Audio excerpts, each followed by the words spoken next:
Welcome to GTN's Coach's Corner, where we answer your questions. And we've got a great array this week, starting with whether you can use a race for your FTP test. Can you or should you adjust your own training program? Gear selection in Erg Mode. Our best recovery tips. And how quickly you will lose fitness if you take a break. Well, we're going to get to all those questions right now. Before we start that, don't forget to hit the like button and subscribe to the channel so you don't miss any of our future episodes. And remember, you can ask all your own questions in the comment section down below. Use the hashtag GTN Coaches Corner, and next week we could be answering your questions. So let's get to our questions. The first one is from Hughes Bonin, and he says, GTN Coaches Corner, I'm puzzled.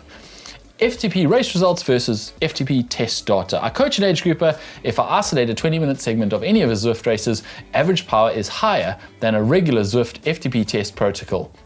My question, should he update his FTP based on the results from his races or use the one provided from his test session?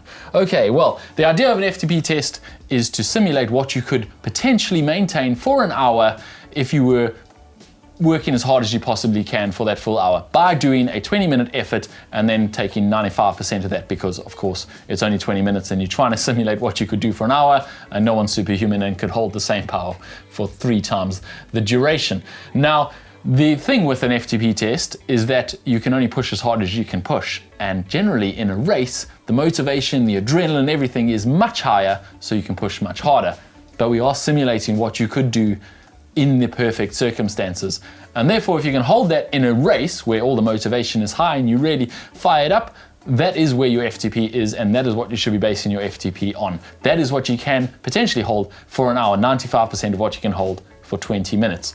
Now, the thing with this is you have to remember is that you can, if you were really motivated for that FTP test and you had people standing there shouting and cheering and pushing you on, you would hold that higher power in your FTP test. The only reason you're not is because you're doing your FTP test in that dark garage on your own, no one's watching you, and you just kind of can only push so hard. So get the motivation high, pump up that music as loud as you can when you do your FTP test, and it'll be far more accurate. One thing I will say before we move on to the next question, your FTP test is current, so it's what you can sustain now. Don't base your athletes or your own training zones on what FTP you held 3 months ago when you were really fired up for that Zwift race and you were feeling really fit, because your zones will be too high for what your current fitness is now. An FTP test is designed to be able to be done fairly regularly so that it's accurate and therefore your zones are accurate. So don't hit that record FTP in your middle of your peak season where you're feeling really fit and then keep using that throughout December, January, and the off season where you are not fit. Yeah, and I guess also it depends, like, you know, maybe did you taper your athlete for that effort or for that race, or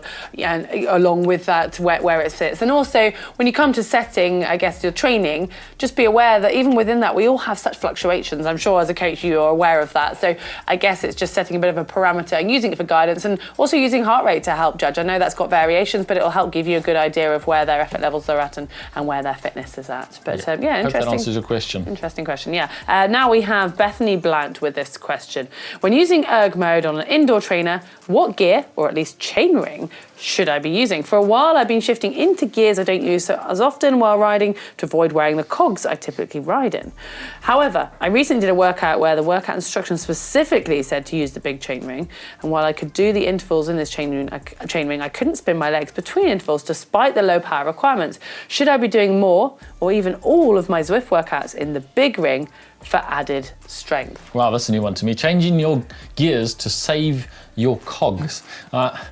You don't really need to do that. Your cogs will be able to handle quite a few hundred miles, and unless you're doing a real lot of work on your turbo, you shouldn't really have to worry about that. Erg Mode is designed to hold your power evenly the whole time so that you don't have to adjust it, and you should be adjusting your gears so that your cadence is correct for you. Now, everyone has their optimal cadence, 80 to 90. Some people will be lower, some people will be higher. But once you find your optimal cadence, you should be adjusting your gears at whatever power your Erg Mode is requiring of you, or you've set it to keep your cadence optimal. Don't adjust your cadence to fit whatever gear you want to use, if that makes sense. And I think that's what Bethany is doing here. Yeah, but also it's quite often those sessions will have a set cadence that you've got to do. So you've obviously got to be trying to hit that to achieve the session as well. Yeah, one issue she's having here is big gear work, where you're specifically asked to go in a big gear and work particularly at a low cadence, and then you have a recovery interval where you don't want to carry on that low cadence. That's what a front derailleur is for. And Bethany clearly is choosing not to shift into the small chain ring every time there's an interval, but that is exactly what you should be doing. Not only is it going to make your recovery really good for that, it's also good practice for out on the road. When you do have to shift from your small chain ring to your big chain ring regularly, don't avoid that. A lot of people are guilty of avoiding that change, waiting until the absolute last minute or just never doing it. And it is something that will improve your riding overall. So do it on the trainer while you're doing these intervals, recover in a smaller gear and then shift back to the big chain ring for the intervals. It'll make you a better rider all around, both leg strength and your ability to shift at the right time. So do that.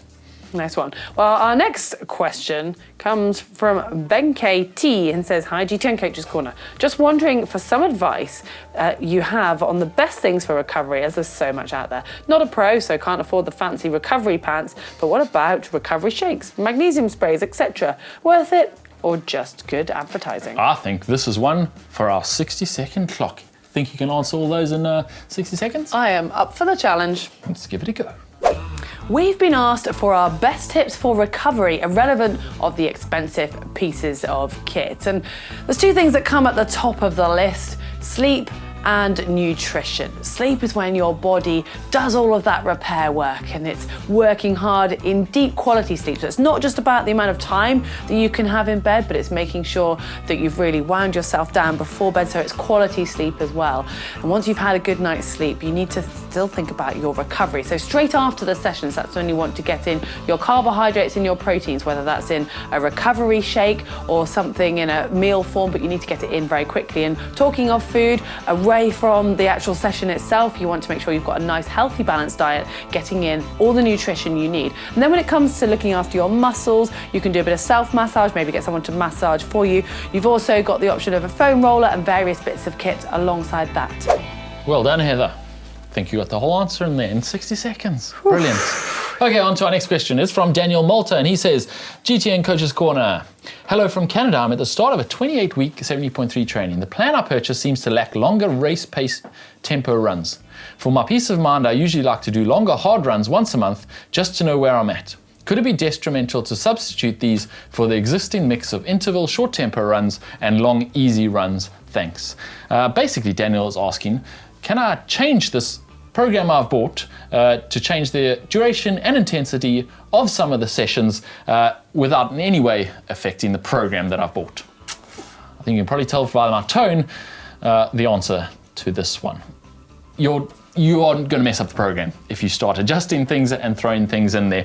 It is a little unfair of me though, because this is quite a common question. It's something that a lot of people ask, and you can see why. So let's dig into the why. Why does Daniel want to do these race pace sessions? The reason is everyone likes to see progress, don't they? Everyone likes to see their fitness improving, and the best way to see this is to do these longer, harder sessions near race pace and see if you're going further or going faster in those sessions, and everyone wants to see the progress. Unfortunately though, these sessions take a lot out of you, and they actually affect your recovery.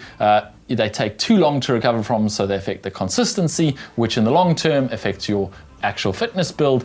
And ironically, Daniel's testing his fitness regularly is affecting his race day fitness. It's actually going to lead to him being less fit on race day rather than more fit. So Daniel, you need to stick to the program. They are built for a reason, to get you to race day as fit as possible. Race day itself is the test of fitness. Yeah, and I guess that is the restriction of buying a ready-made program, that it has you maybe don't know exactly what it's going to include first and what type of training you do well in. And if you are a qualified coach or you've got a lot of experience yourself, then you may be best to use that as a bit of a template and go and build your own. But you'd have to obviously take into account, like James said, needing a bit more recovery after those bigger sessions and why you're wanting to do them. Is it purely for peace of mind, or is it because you think it's going to give you a physiological benefit? Yeah. don't fall into that trap of trying to do the things you like for your We're all mental, guilty of that. Yeah, more than the things that you need for race day performance. It's usually the ones you need are the ones you least like doing. That's just the way it is in life. Anyway, I'm getting a bit philosophical there, but our next question comes from Sev38101 and says, GTN Coach's Corner. I have heard that taking a longer break from training, more than a week, makes previous gains undone. To what degree is this true? I'll be off for a month until 2 weeks before my first race of the season and really hope this does not make my pre-season useless. Oh, Sev. I don't think his name's Sev because he said cheers, Yipper. No, he does, doesn't he? Yeah. Unfortunately, Yipper, it's a pretty cool world out there when it comes to fitness, and if you don't use it, you will lose it. Unfortunately, almost immediately, within a week, you will already start losing your aerobic conditioning. If you do take 4 weeks off, you're going to lose a fair amount. The second week, it's going to drop even faster, and then you're going to start losing your muscle tone and your muscle fitness. That will hang on for a bit longer, but after 4 weeks, I'm afraid you're going to feel pretty unfit and uncoordinated and not feel very good when you do come back 2 weeks before your race. Generally, what we would say is to get back to where you were. For every week you take off, it's going to take you about 2 weeks to get back there. And you can see that if you're taking 4 weeks off, you're not going to get back to race fitness in 2 weeks. The reality is, unfortunately, that, it is cruel. You will lose your fitness pretty quickly. Now, having said that, I have a little answer for you that you might like. Once you have built your fitness, it does not take that much to maintain it. You can do 2 or 3 sessions in the whole week, and that will maintain almost all the fitness you've built, even if it took you 6, 7, 8 sessions a week to build that fitness. So I'm not sure what is taking you out of training for that month, but if you can find a way just to stimulate your body a few times a week, you can probably hold on to most, if not all, of that fitness before your race day, and you'll be in much better shape than if you just do nothing for a month. Unfortunately, if you do nothing for a month, that race is not going to be particularly fun. And also, if you can, try and keep attention on your diet and make sure that you're staying healthy, so you're not gaining a huge amount of weight and you're still keeping enough protein and all of that. So that's going to at least benefit you. And then you need to use those 2 weeks you've got really wisely, and it's going to be really difficult because it's not something that anyone really trains or has protocol for, but it's going to be that fine balance. You'll want to come back and you'll want to train really hard. And in 2 weeks, you've just got to really look at making sure you recover enough and you find that balance of being, you're going to have to go basically relying on the freshness and the residual fitness by getting a little bit of conditioning in that first week to 10 days. But it's going to be quite tempting to overdo it. So that's where you're going to have to make sure you rein it back. You want to stimulate and wake up all those muscles and systems, but not make them tired before you race. It's a really tricky one, not ideal situation, but good luck for you, Yipper. I hope we've helped you a little bit there. That's all our questions for today. Remember, if you have your own, leave them in the comment section down below this or any of our videos, and we could be answering them next week. Thanks for watching GTN Coach's Corner.